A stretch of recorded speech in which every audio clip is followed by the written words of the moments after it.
Solo de noche. Leandro tenía mucho miedo de quedarse solo de noche, pero nunca lo hubiera confesado. A los 10 años se sentía demasiado grande para pedirles a sus padres que no salieran. Lo cierto es que cuando se iban, todo a su alrededor se volvía amenazador. Le parecía ver cosas por el rabillo del ojo. Si daba vuelta la cabeza para mirarlas de frente, las cosas desaparecían. Quedarse en su cuarto, sobre todo, le resultaba intolerable. Taparse la cabeza con la frazada era todavía peor. Los monstruos que se imaginaba podrían encontrarlo así, sin que él pudiera verlos llegar. En la cama de al lado dormía Guille, su hermano menor.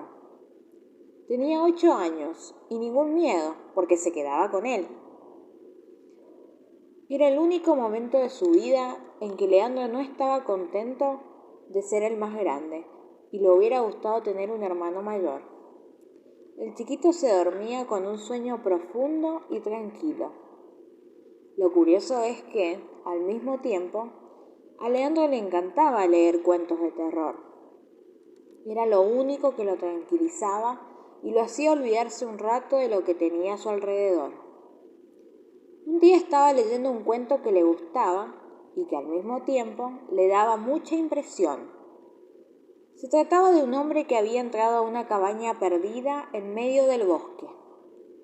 Pasaba la noche allí y a la mañana descubría que había 2 puertas para salir, pero no podía acordarse por cuál de las 2 había entrado. Al abrir una puerta al azar, se encontraba de pronto en otra dimensión. Un desierto inmenso y horrible se extendía hasta el infinito. Aquí y allá había unos cactus que se movían lentamente y parecían tener ojos. Una extraña atracción lo impulsaba hacia la nada.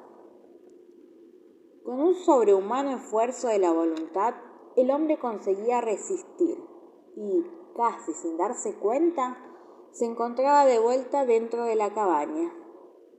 Pero, una vez más, no sabía cuál de las 2 puertas daba al bosque y cuál daba al horror. Tenía tanto miedo que se quedaba encerrado para siempre. Leandro levantó la cabeza de la revista y miró a su alrededor. Más de una vez había corrido a la cortina del baño, de un tirón, asustado, pensando que podía ver un cadáver recostado en la bañadera, listo para levantarse en cuanto él lo mirara. Pero nunca se le había ocurrido que todas las puertas podían ser peligrosas. Ahora lo sabía. Su casa estaba llena de puertas. La de la cocina, la del baño, la de su cuarto, la del cuarto de sus padres. Cualquiera de ellas podía conducir a un lugar desconocido y terrible. Por suerte, casi todas estaban abiertas. Solo la puerta de la cocina estaba cerrada y ahora tenía sed, mucha sed. ¿Se atrevería a abrirla? Dudó un momento con la mano sobre el picaporte, avergonzado de sí mismo. Finalmente, abrió de un empujón baldosas, azulejos, mesada, microondas, licuadora, alacenas, cocina, heladera, todo bien. Entonces abrió la heladera para sacar una gaseosa y se encontró de golpe en un desierto blanco y frío, infinito, como en una pesadilla. Todo parecía tener varios significados. Extrañas formas de hielo se movían hacia él, primero lentamente, después cada vez más rápido. Si hubiera tenido que describirlas, le habría costado encontrar las palabras, porque no se parecían a nada que conociera. Lo peor era la sensación de múltiples miradas que se clavaban en él, porque esos seres no tenían ojos. Miró hacia atrás.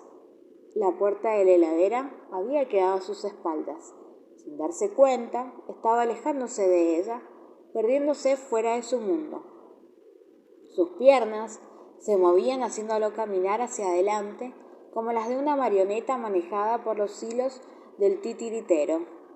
Tenía que cortar esos hilos invisibles con la fuerza de su voluntad. Se sentía cansado, muy cansado. Con una decisión brutal que le costó buena parte de su energía, se dio vuelta y trató de correr para cruzar la puerta de la heladera y volver a la cocina. Pero las piernas se le hundían en la nieve hasta los muslos, y debajo de la nieve, el suelo, en lugar de estar rígido y congelado, parecía estar hecho de un barro frío y poroso que se adhería a sus pantuflas.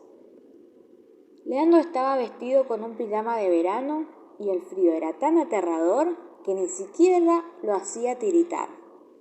Empezaba a adormecerse. Avanzó lentamente. A cada paso tenía que arrancar el pie de ese barro que no alcanzaba a ver y que luchaba por tragárselo. Por suerte, la heladera no se había cerrado. De algún modo llegó hasta allí. De algún modo logró aferrarse al borde de la puerta y saltar al otro lado, mientras el barro helado devoraba sus pantuflas con un horrible sonido de absorción. ¡Leandro, Leandro! La voz de su madre lo despertó. ¡Te quedaste dormido leyendo en el sillón del living! Era maravilloso, casi increíble volver a ver a sus padres. ¿Qué te pasó?, preguntó su papá. ¿Otra vez tuviste un mal sueño? Pero mirá cómo tenés los pies embarrados. ¿Saliste al jardín en pantuflas?, preguntó la mamá. Durante mucho tiempo, Leandro se negó a abrir la puerta de la heladera con la excusa de que daba corriente. Su papá revisó con cuidado la instalación eléctrica, pero todo parecía estar en orden.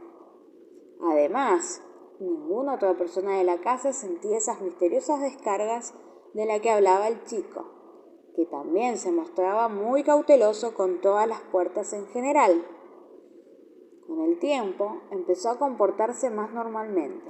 Había muchas explicaciones para lo que le había pasado. Una simple pesadilla, por ejemplo, que lo había hecho caminar en sueños por el jardín. Eso sí, las pantuflas no aparecieron nunca más. Pero hay tantas maneras de que se pierdan unas pantuflas. ¿O no?